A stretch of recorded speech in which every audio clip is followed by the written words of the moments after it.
All right, welcome to The Explainer. Today, we're kicking off a really powerful series on the believer's warfare, and we're jumping straight into the book of Ephesians. We're going to lay all the groundwork, recapping the absolute core principles of who a believer is long before they ever see a spiritual battlefield. And trust me, getting this foundation right is everything. So let's jump in. Paul does not pull any punches here. Right in chapter 6, he says the Christian life is a wrestle, a real, up-close and personal struggle. But look at who he says the fight is against. It's not people, it's not flesh and blood, it's an organized, invisible, spiritual force. This isn't some minor disagreement. Paul is sounding the alarm for war, and the stakes are about as high as they can get. So to really get a handle on this, we're going to follow Paul's lead. We'll start with that call to warfare, and then we're going to break down your position, your power, and the practical way you're supposed to live. Because, let's be honest, before any soldier can fight well, they have to know who they are, where their strength really comes from, and what their basic training looks like. Okay, let's zoom out for a second and look at the big picture. The Apostle Paul actually wrote this letter from Roman prison, but it is anything but a message of defeat. It's an absolute masterclass in spiritual truth, and he laid it out very, very deliberately in two main parts. Think about it like this. The first half, chapters 1 to 3, that's your owner's manual. It's all about doctrine. It's what God has already done for you. Then, the second half, chapters 4 to 6, well, that's your roadmap. That's all about your duty, how you're now supposed to live for God. And this is brilliant because it shows a crucial principle. Doctrine always comes before duty. You simply can't live out the Christian life until you understand the new life you've already been given. So let's crack open that owner's manual and see how this all builds. Before a soldier gets their armor, before they're sent into the fight, they have to go through basic training. They need to know their identity. Who are they in this army? So who exactly does Paul say a believer is? The key to the whole thing is this tiny two-word phrase, in Christ. Paul uses this, or something like it, at least 10 times in just these first few chapters. It's kind of his shorthand for a believer's brand new reality. It's your new spiritual address, your new identity. Everything changes the moment you are placed in Christ. And just look at what that identity includes. This isn't just a small change. This is a complete spiritual transformation. According to Paul, if you're a believer, you are chosen, adopted, redeemed, sealed, made alive. You are seated in a position of authority with Christ, and you're united with every other believer. This is your new identity file. This is the truth of who you are before you do a single thing. Now, an identity like that isn't just for show.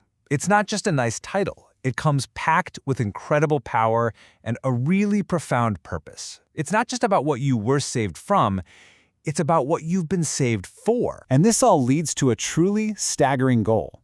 Paul's prayer is that believers would be so strengthened on the inside and really grasp the love of Christ that they could actually be, as it says here, filled with all the fullness of God. Think about that.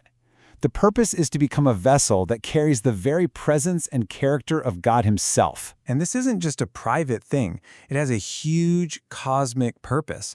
Paul says that God's eternal plan is to show off His incredible, multifaceted wisdom to those same principalities and powers we saw in the first slide. And how's He going to do it?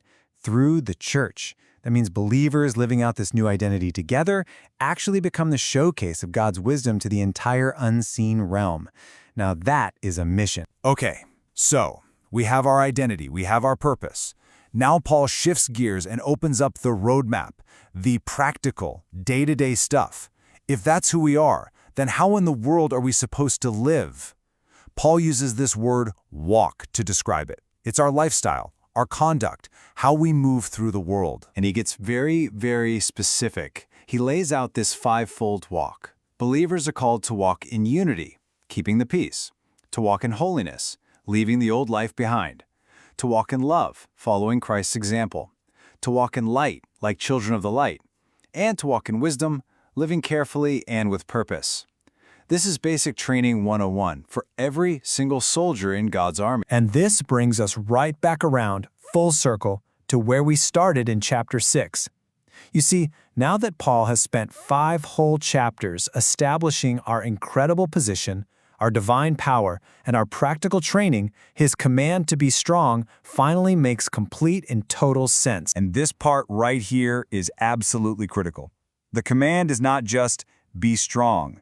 It's be strong in the Lord and in the power of His might. The strength you need for this warfare doesn't come from your own grit or your own discipline. It's a strength you receive by depending completely on Him, by living out of the identity He's already given you. So, why is understanding our position so vital? Because it's our primary defense against the enemy's wiles. And that word, wiles, is way more interesting than it sounds. The original Greek word is methedia, and you can probably guess what English word we get from that: method. This tells us the enemy's opposition isn't just random chaos. It's methodical. It's a system. It's cunning. It's crafty. It's strategic. But when you understand who you are in Christ, that's the foundation for seeing right through and standing firm against those very schemes. So, to wrap up part 1, the battle is absolutely real, but the preparation is everything. Before you can even think about picking up a sword or a shield, you have to be totally grounded in your unshakable position in Christ and your practical walk with Him. That's the foundation for everything that comes next. Which, of course, leaves us with a pretty important question as we look ahead to part 2. Now that you know your position and your preparation, are you ready to put on the armor?